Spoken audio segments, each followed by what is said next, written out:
Welcome to Madhumita's food court. সঙ্গে আছে আমি মধুমিতা। আজকে আপনাদের সঙ্গে একদম নতুন একটা রেসিপি শেয়ার করছি। তো ভিডিওটা কোনোরকম স্কিপ না করে পুরোটা দেখার অনুরোধ রইল। আমি এখানে নিয়ে নিয়েছি ময়দা, দিয়ে দিলাম পরিমাণ মতো লবণ এবং 1 টিস্পুন মতো সাদা তেল দিয়ে ভালো করে এটাকে মিশিয়ে নিয়ে আমি এখন জল দিয়ে এটাকে একটা পারফেক্ট ডো বানিয়ে নেব। তবে ডোটা খুব বেশি শক্তও করব না, খুব বেশি নরমও করব না। এই দারুণ স্বাদের এগ মোমো রেসিপি শিখতে হলে ভিডিওটা পুরোটা দেখবেন আর অবশ্যই আমার চ্যানেলটিকে সাবস্ক্রাইব করে আমার পাশে থাকবেন, কারণ আপনারা যদি আমাকে সাপোর্ট করেন তাহলে আমি আরও নতুন নতুন ভিডিও আপনাদের কাছে নিয়ে আসব। তো ভিডিওটা দেখতে থাকুন। আমি এখন দেখুন একটা ডো বানিয়ে নিয়েছি ময়দার। এটাকে এখন আমি 10 থেকে 15 মিনিটের জন্য রেস্টে রেখে দেব। এরপর একটা প্যান বসিয়ে নিয়েছি, এর মধ্যে দিয়ে দিলাম সাদা তেল, 1 টিস্পুন গ্রেট করে রাখা আদা আর রসুন দিয়ে দিলাম। আদা রসুনটা দিয়ে আমি এখানে পেঁয়াজ কুচি অ্যাড করে দিলাম। এখন এটাকে একটু ফ্রাই করে নেব, বেশিক্ষণ ফ্রাই করব না, এটাকে 1 থেকে 1.5 মিনিটের জন্য ফ্রাই করে নিয়ে এর মধ্যে এখন কিছু সবজি অ্যাড করে দিচ্ছি। আমি এখানে বিনস নিয়ে নিয়েছি, দিয়ে দিলাম গাজর, দিয়ে দিলাম ক্যাপসিকাম এবং দিয়ে দিলাম সামান্য পরিমাণ কাঁচা লঙ্কা। এই ভেজিটেবলগুলো দিয়ে আমি এখন এটাকে একটু মিশিয়ে নিচ্ছি। সবজিগুলো যাতে সিদ্ধ হয়ে যায় তার জন্য আমি এর মধ্যে অল্প পরিমাণ লবণ দিয়ে দিলাম, দিয়ে এটাকে আমি এখন ভাজতে থাকবো। তবে ভাজাটা যাতে তাড়াতাড়ি হয় তার জন্য একটা লিড চাপা দিয়ে দিলাম, দিয়ে এটাকে আমি একটু ভেজে নেব। তবে গ্যাসের ফ্লেমটাকে এই সময় লোতে দিয়েই ভাজবেন, সবজিগুলোর কালার চেঞ্জ হয়ে গেলে ভালো লাগবে না দেখতে। সবজিটা দেখুন এই সময় আমার ভাজা হয়ে গেছে। এরপরে এই প্যানের মধ্যে আমি আরও কিছুটা তেল নিয়ে এর মধ্যে দিয়ে দিলাম ডিম। আমি এখানে 2টো ডিম ব্যবহার করেছি। দিয়ে দিলাম পরিমাণ মতো লবণ, দিয়ে এটাকে এখন আমি ভেজে নিচ্ছি। আপনারা চাইলে এখানে 2টোর পরিবর্তে 3টে ডিমও ব্যবহার করতে পারেন। ডিমের ভুর্জি যেরকম বানাই সেরকমই এখানে বানিয়ে নেব আমি। ডিমের ভুর্জিটাও দেখুন আমার বানানো হয়ে গেছে। এখন আমি ময়দার ডোটাকে দেখে নেব সেট হয়ে গেছে কি। ময়দার ডোটা এই সময় দেখুন আমার পুরো সেট হয়ে গেছে। আমি এখানে 15 মিনিটের জন্য রেস্টে রেখেছিলাম। একটা লেচি কেটে নিলাম।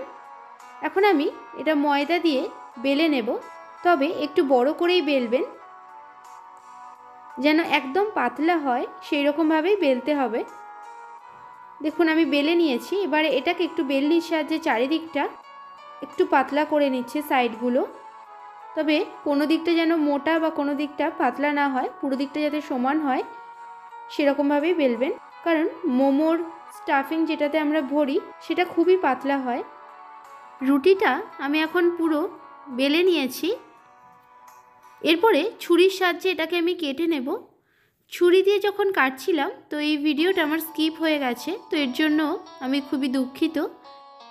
আমি রুটিটাকে 6টা ভাগে ভাগ করে নিয়েছি, সেখান থেকে আমি একটা ভাগ নিয়ে নিয়েছি।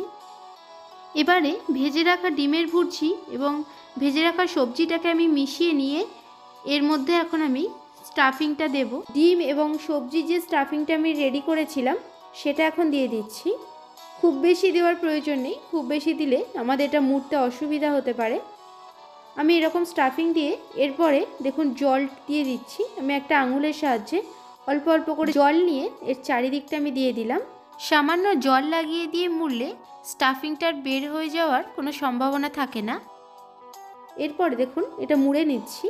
আপনারা চাইলে এটাকে মোমোর আকারেও করতে পারেন, আর হাতে যদি সময় কম থাকে তো এইরকমভাবে বানিয়ে নিতে পারেন। এটা খুব তাড়াতাড়ি হয় এইরকমভাবে বানালে। এরপর একটা চামচের সাহায্যে আমি একটু সাইডগুলো চেপে দিচ্ছি যাতে স্টাফিংটা না বেরিয়ে আসে বাইরে। এরকম করে এক এক করে আমি দেখুন বানিয়ে নিচ্ছি। অবশ্যই এটা বাড়িতে বানাবেন এবং সকলে একসঙ্গে খাবেন। আশা করি সবারই খুব ভালো লাগবে। আর ভিডিওটা ভালো লাগলে অবশ্যই চ্যানেলটিকে লাইক, শেয়ার এবং সাবস্ক্রাইব করতে ভুলবেন না। আর ভালো না লাগলে ডিসলাইকও করতে পারেন। এটাকে দেখুন আরেকটু চওড়া আমি করে নিয়েছি, দিয়ে আবারও আমি সাইডে আঙুলের সাহায্যে জল লাগিয়ে নিয়ে এটাকে মুড়ে নেব। এইরকমভাবেই আমি সব রোলগুলোকে দেখুন বানিয়ে নিচ্ছি। চিকেন মোমো তো অনেকেই খেয়েছেন, কিন্তু এবারে বাড়িতে চিকেন না থাকলে আর চিন্তা নেই, আপনারা খুব সহজেই বাড়িতে এরকম এগ মোমো বানিয়ে নিতে পারেন। এটাকেও আমি দেখুন চামচের সাহায্যে একটু ডিজাইন করে নিচ্ছি। এটা দেখতে অনেকটা ভালোও লাগে, আবার স্টাফিংটাও বের হয় না।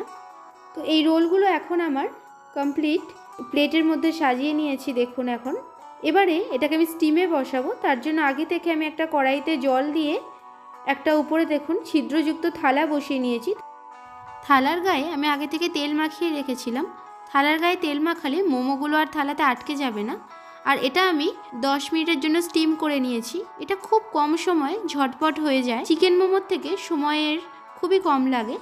দেখুন একদম ট্রান্সপারেন্ট হয়ে গেছে, মানে মোমোটা আমার হয়ে গেছে। তো এটা ঠান্ডা করে আমি আপনাদের দেখাচ্ছি।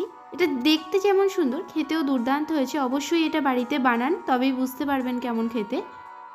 আমি যেরকম প্রথমে কিছু মোমো সাজিয়ে নিয়ে তার উপরে আবার রেখেছিলাম, আপনারা সেটা দেবেন না, কারণ এতে মোমোগুলো একটার সঙ্গে একটা গায়ে লেগে যেতে পারে। আমার ভিডিওটা পুরোটা দেখার জন্য আপনাদের অসংখ্য ধন্যবাদ। আবার আসছি পরের ভিডিওতে নতুন কিছু রেসিপি নিয়ে।